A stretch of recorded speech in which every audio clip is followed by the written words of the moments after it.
వరుస ప్రమాదాలు మరింత భయభ్రాంతులకు గురి చేస్తున్నాయి. SMS-1లో గురువారం మరొక 2 ప్రమాదాలు చోటు చేసుకున్నాయి. ల్యాడిల్ నుంచి మరొకసారి భారీగా లిక్విడ్ స్టీల్ లీకేజ్ అయింది. ల్యాడిల్కు రంధ్రం పడడంతో ఈ ద్రవ ఉక్కు బయటకు వచ్చినట్లుగా తెలుస్తోంది. రాత్రి 10 గంటలకు మరోసారి ల్యాడిల్ పేలిపోయింది. ల్యాడిల్ కండిషన్ పరీక్షించకుండా ఆన్ చేయడంతోనే ప్రమాదం జరిగింది అంటూ కార్మికులు అంటున్నారు. 4 రోజుల క్రితం ఇదే SMS-1లో ల్యాడిల్ పేలిపోయింది. ఈ ప్రమాదంలో 9 మంది కార్మికులు సజీవ దహనం అవడం మనం చూసాం.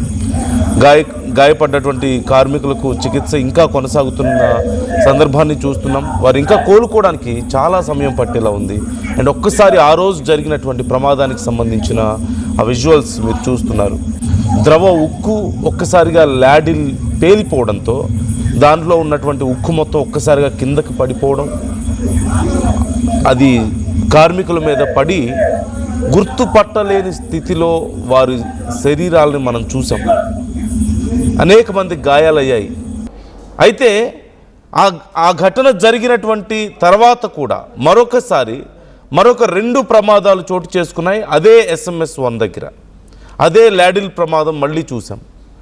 అయితే ల్యాడిల్ని సరిగా రిపేర్ చేయకుండా మళ్ళీ వర్క్ చేయడం వల్లనే ఇలాంటి ప్రమాదం జరిగింది అంటూ అక్కడి కార్మికులు ఆవేదన వ్యక్తం చేస్తున్నారు. And at the same time lack of maintenance is one of the biggest reason అని చెప్తున్నారు ఇంత పెద్ద ప్రమాదం జరగడానికి.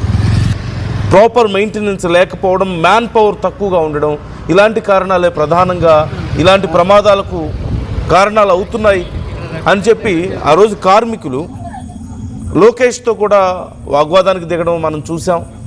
అలాగే మళ్ళీ శక్తివంతంగా పనిచేయాలి అంటే ఖచ్చితంగా కార్మికుల సంఖ్య పెరగాలి, కార్మికుల సంక్షేమం గురించి ఆలోచించాల్సిన అవసరం ఉంది అంటూ వారు డిమాండ్ చేయడాన్ని చూస్తూనే ఉన్నాం. లేకపోతే ఇలాంటి ప్రమాదాలు మళ్ళీ జరిగే అవకాశం ఉంది, దయచేసి మా గురించి ఆలోచించండి అంటూ రిక్వెస్ట్ చేసుకుంటున్నారు.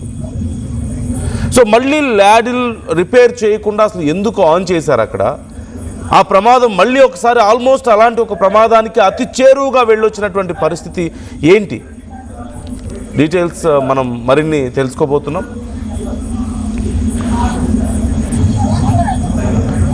మా ప్రతినిధి రామచంద్ర మనకి మరిన్ని డీటెయిల్స్ అందించబోతున్నారు. బట్ బిఫోర్ దట్ ఈ అంశానికి సంబంధించి మీ అభిప్రాయాలు ఎలా ఉన్నాయి? ఆ ఘటన జరిగి 9 మంది సజీవ దహనం అయిన తర్వాత అనేక మంది గాయాలతో ఇంకా చికిత్స పొందుతున్న ఈ సమయంలోనే మరొక 2 సార్లు అలాంటి ప్రమాదం చోటు చేసుకోవడం నిర్లక్ష్యాన్ని ఇక్కడ చూపిస్తుందా, లేకపోతే మీకు ఎలా అర్థమవుతుంది ఈ ఘటన? ఖచ్చితంగా ల్యాక్ ఆఫ్ మెయింటెనెన్స్ ఉందని, అలాగే చాలామందిని కాస్ట్ కటింగ్ పేరుతో తీసేస్తున్నారని, చాలామంది ఇప్పుడు మ్యాన్ పవర్ చాలా తక్కువ అయిపోయిందని చెప్పేసి వింటూ ఉన్నాం. సో తిరిగి మళ్ళీ మ్యాన్ పవర్ని పెంచాలి, తమని కాపాడాలి అని చెప్పేసి ఆ కార్మికులు కోరుతున్నారు. నెమ్మదిగా విశాఖ స్టీల్ ప్లాంట్ ఒక అచేతన స్థితికి వెళ్ళిపోయే ప్రమాదం ఉంది ఇలాగే కొనసాగితే. ఇదేదో ప్రీ ప్లాన్డ్ స్ట్రాటజీ లాగా కనిపిస్తోందని కొంతమంది అంటున్నారు. లేదు, అంతా బాగానే ఉందని చెప్పి చెప్తున్న వాళ్ళు లేకపోలేదు. So how do you see the situation? అల్టిమేట్గా కార్మికులు చెప్పిన దాన్ని మనం కన్సిడర్ చేయాల్సిన అవసరం ఉంది. 9 మంది కార్మికులు సజీవ దహనం అయ్యారు. గతంలో కూడా ఎన్నో ప్రమాదాలు చోటు చేసుకున్నాయి. So how do you see this? మీకు ఎలా అనిపిస్తుంది? ఇది అనుకోకుండా జరిగిన ప్రమాదంగా మీకు అనిపిస్తుందా, లేదంటే అక్కడ పట్టించుకోకపోవడం వల్ల, సరైన ఫోకస్ స్టీల్ ప్లాంట్ మీద లేక, మ్యాన్ పవర్ తక్కువగా ఉండి స్కిల్డ్ లేబర్ తగ్గిపోవడం వల్ల జరిగినటువంటి ఒక ప్రమాదమా? మీ అభిప్రాయాలను కూడా కామెంట్ చేయండి. అండ్ ఈ అంశానికి సంబంధించి మనం మరింత సమాచారం తెలుసుకుందాం. రామచంద్ర జాయిన్ అవుతున్నారు, మా ప్రతినిధి రామచంద్ర మరిన్ని డీటెయిల్స్ మీకు అందిస్తారు ఘటనా స్థలం నుంచి. రామచంద్ర, వైజాగ్ స్టీల్ ప్లాంట్ లో జరిగిన ప్రమాదంలో 9 మంది కార్మికులు మృతి చెందారు. అయితే మృతి చెందిన దశలో వారి కుటుంబ సభ్యుల్లో సహజంగా ఆవేదన ఉంటుంది. కానీ ఈరోజు చూసుకుంటే వైజాగ్ స్టీల్ ప్లాంట్ కు ఎవరైతే డ్యూటీకి వెళ్తారో ఆ డ్యూటీకి వెళ్లే మార్గంలో వచ్చిన ఒక ఫోటో చూసి ప్రతి కార్మికుడు కూడా ఒక కన్నీరు పెట్టే పరిస్థితి. స్టీల్ ప్లాంట్ భవిష్యత్తు ఏ రకంగా ఉంటుంది అనే విషయంపై ఈరోజు చూసుకుంటే భాను కుమార్, గోల్డ్ కుమార్, కృష్ణనాగు, అట్లా వెంకటరమణ, పైడిరాజు గారు, అప్పలరాజు గారు, అట్లాగే అప్పారావు, ప్రభాకర్, శ్రీనాథ్, వీళ్ళందరూ ఫోటోలు సహజంగా వీరందరూ కూడా ఏదో ఒక సందర్భంలో ఇటువైపు వెళ్లే ప్రతి కార్మికుడికి ఏదో రోజు పరిచయం ఉన్న పరిస్థితి. కానీ ఈరోజు చూసుకుంటే ఆ ఫోటో చూసి శ్రద్ధాంజలి ఘటించడం మాత్రమే కాకుండా కొంత స్టీల్ ప్లాంట్ భవిష్యత్తు గురించి కొంత ఆందోళన కూడా వ్యక్తం చేసిన పరిస్థితి. సరే అయోధ్యరామ్ గారు, చాలాసార్లు చాలా సంఘటనలు స్టీల్ ప్లాంట్ లో ప్రమాదాలు జరగడం అట్లా జరుగుతుంది. ఈ ప్రమాదం ఎట్లా అనిపిస్తుంది? ఈ ఫోటో నేను చూశాను, నాకు కూడా కొంత ఆవేదన కలిగిస్తుంది. మీరు చూసాక ఏమనిపిస్తుంది ఈ ఇష్యూని చూసాక? ఈ ప్రమాదం సంఘటనలో నేను ఎంటర్ అయినప్పుడు చూస్తే కళ్ళంటే నీళ్ళు తప్ప ఇంకోటి లేదు. ఓ మిత్రుడు పట్టుకొని అంబులెన్స్ తీసుకొస్తా ఉంటే అన్న నేను బతుకుతాను అన్నాడు. చనిపోయాడు. నేను సో 8 మంది స్పాట్లో కోడి కాలినట్టు కాలిపోయారు. పోలీసు సరికాకపోతే కోడి కాలినట్టు కాలిపోయారు, గుర్తుపట్టలేని విధంగా.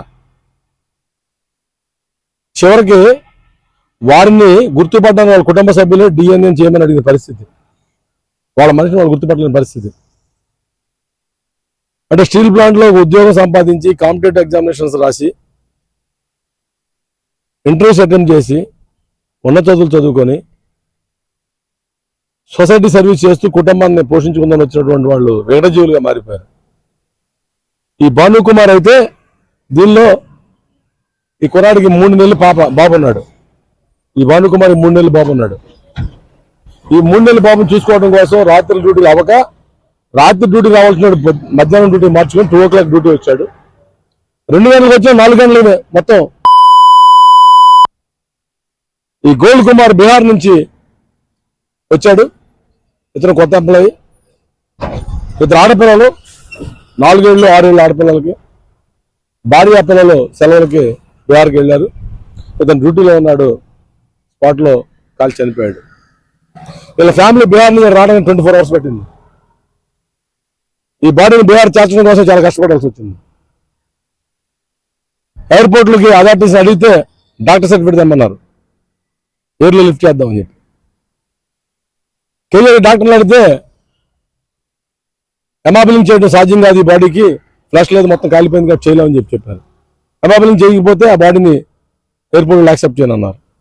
కార్గోలో ఏమైతే కార్గోలో పోకూడదన్నారు. చివరికి 70,000 రూపాయలు ఇచ్చి ఒక అంబులెన్స్ మాట్లాడి బీహార్కి పంపించడం జరిగింది. ఈ ప్రమాదాలన్నీ కూడా ప్రమాదాలు కాదు, ఖచ్చితంగా స్టాండర్డ్ ఆపరేషన్ ప్రొసీజర్స్ SOP అంటాం, వాటిని ఫాలో చేయకుండా బైపాస్ చేయడం వల్ల జరిగిందని చెప్పారు. తెలుసుకోవాలి మనం. అట్లా భద్రతా ప్రమాదాలు గాలికి వదిలిపెట్టారు.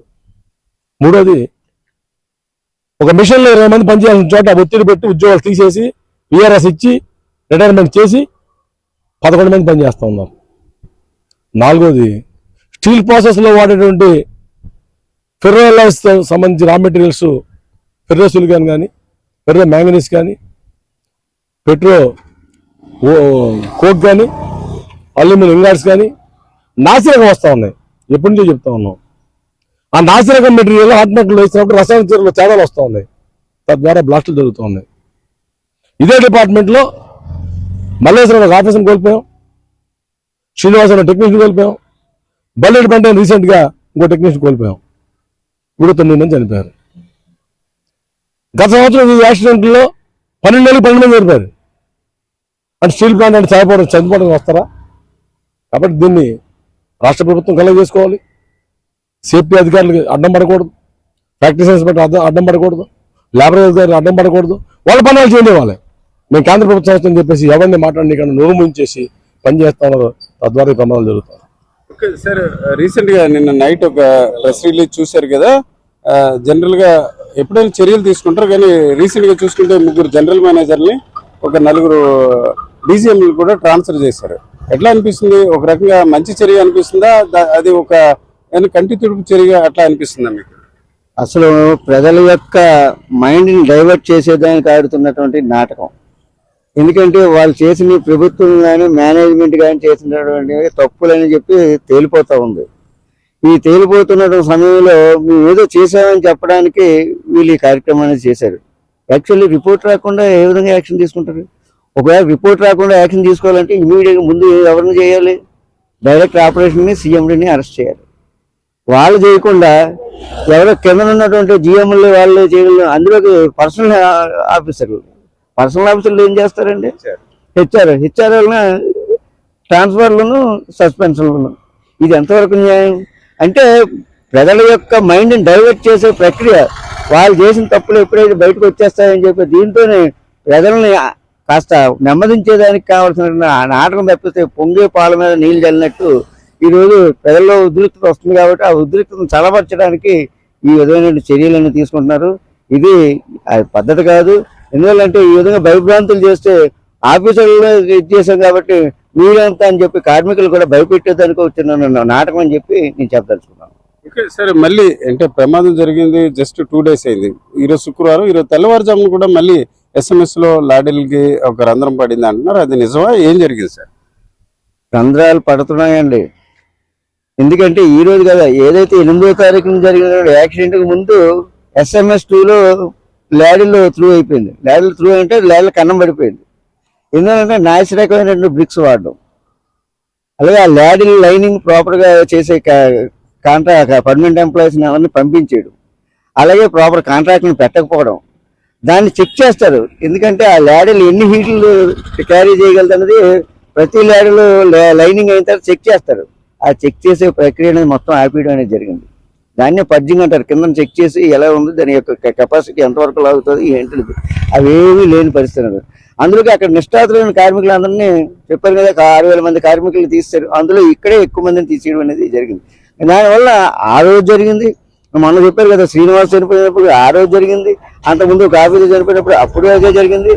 లాడీల త్రూల వల్ల వీళ్ళందరూ చనిపోవడం అనేది జరుగుతుంది. కానీ మేనేజ్మెంట్ నమ్మకం నీరెత్తినట్లు ఉంది. ఎందువల్లంటే వాళ్ళ యొక్క హిడెన్ ఎజెండా వేరే. హిడెన్ ఎజెండా ఏంటంటే విశాఖపట్నం స్టీల్ ప్లాంట్ని అమ్మేయాలి, వాళ్ళ యొక్క తాబేదారులకు ఇచ్చేయాలి. అదానికు, అంబానీకు, మిట్టలకు ఇచ్చేయడానికి ఇక్కడ ప్రజల నుండి వ్యతిరేకత విపరీతంగా వస్తుంది. ఆ వ్యతిరేకం తట్టుకునే దానికి 11,400 కోట్ల రూపాయలు ఇచ్చారు. ఆ 11,400 కోట్లు ఇచ్చినట్టు ప్రజలకు నమ్మించారు. మేము డబ్బులు ఇచ్చాండి. కానీ దాన్ని దేనికి వాడారు? ఇన్కమ్ ట్యాక్స్ వాడారు. అలాగే ఇది దాన్ని ఏమంటారు, ఇప్పుడు పన్ను వేస్తారు కానీ ఒకే పన్ను ఒకే విధానం, జిఎస్టీకి వాడారు. అలాగే కార్మికులు పంపించేయడానికి వాడారు. అంటే కార్మికులు రోజు రోజుకు తగ్గించేసిన తర్వాత జనాలు లేని వచ్చే పరిస్థితి వస్తుంది. ఎందుకంటే 17,000 మంది 3 మిలియన్ టన్నులకు ఉండేవారండి. ఈరోజు 7.3 మిలియన్ టన్నుల ప్లాంట్ ఇది. 7.3 మిలియన్ టన్నులకు 17,000 మందికి ఇంకా ఎంతమంది ఉండాలండి? అంటే 50% వేసుకున్నా సరే 8,000, అంటే దాదాపు 24,000 మంది ఉండాల్సిన ప్లేస్లో ఇప్పుడు ఎంతమంది ఉన్నారండి? 8,800 మంది ఉన్నారు. ఈ నెల ఇంకో 200 మంది రిటైర్ అవుతూ ఉన్నారు. ఈ విధంగా మ్యాన్ పవర్ రోజు కుచించిన తర్వాత దీన్ని ఎవరు ఇంకేం చేయలేరు కదా. రిక్రూట్మెంట్ లేదు. విశాఖపట్నం స్టీల్ ఇండస్ట్రీకి ఒక నానుడు ఉందండి. ఎప్పుడైతే రిటైర్మెంట్ పరిస్థితి వచ్చినప్పుడు కొత్త ఎంప్లాయీస్ని దాన్ని ఇచ్చేసేదానికి అడ్జస్ట్ చేస్తూ ఉంటారు. ఇక్కడ ఇది హజార్డియస్ ప్లాంట్ కాబట్టి ఏదైనా డిపార్ట్మెంట్ మార్చాలన్నా సరే ట్రైనింగ్ ఇచ్చి మారుస్తారు. ఏమీ లేవు. ఎందుకంటే వాళ్ళకు ఉన్నటువంటి, చెప్పాను కదా ఇందాక, దాని ప్రకారం వాళ్ళకు ఉన్నటువంటి ఆలోచనను అమలు చేసేదానికి ఈ భయభ్రాంతులు గురి చేసి ఈరోజు విశాఖపట్నం స్టీల్ ప్లాంట్ కార్మికుల యొక్క పరిస్థితి ఏమైపోయిందంటే లోపలికి వెళ్తే పైకి వస్తామో లేవనే భయభ్రాంతులతో బతుకుతున్నటువంటి పరిస్థితి ఉంది. ఇక్కడే మిషన్ దగ్గర ఒక్కొక్క మిషన్కి 24 మంది ఉండాలండి. 10 మంది కూడా లేరు. అంటే యాక్సిడెంట్ లాగా పని ఒత్తిడి, ఎక్విప్మెంట్ సరిగ్గా లేదు, మెయింటెనెన్స్ సరిగ్గా లేదు. కాబట్టి యాక్సిడెంట్లు అనేవి ఎక్కువగా జరుగుతున్నాయి. ఈ లేడల్ త్రూస్ అనేవి ఎక్కువ. లేడల్ త్రూ అంటే కన్నం పడడం అనమాట. కన్నాలు పడడం ఎక్కువ జరుగుతుంది. ఆ కన్నం బట్టి ఈ బ్లాస్ట్ అవ్వడం అనేది జరుగుతూ ఉంది. కాబట్టి ఇలా జనాలు చచ్చిపోతుంది. జనాలు చచ్చిపోయినా ప్రజల మీద మమకారం లేదు, రాష్ట్రానికి కానీ కేంద్రానికి కానీ.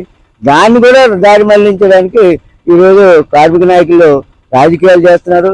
మేము ప్లాంట్ అని రక్షించామని చెప్పి వాళ్ళు రాజకీయాలు మాట్లాడి మిగతా వాళ్ళని రాజకీయాలు చేస్తున్నారని చెప్పి మళ్ళా నెపం కార్మికుల మీద, కార్మిక నాయకుల మీద చేయడం అనేది జరుగుతుంది. ఇది ఈరోజు రాష్ట్ర కేంద్ర ప్రభుత్వాల యొక్క వైఖరి అనేది మనం అర్థం చేసుకోవాలి. ఈరోజు చూసుకుంటే 9 మంది కార్మికులు మృత్యువాత పడ్డారు. ఈ ఘటన ఇది కొత్త కాదు. గతంలో కూడా చూసుకుంటే 12 నెలలకి దాదాపుగా 12 మంది.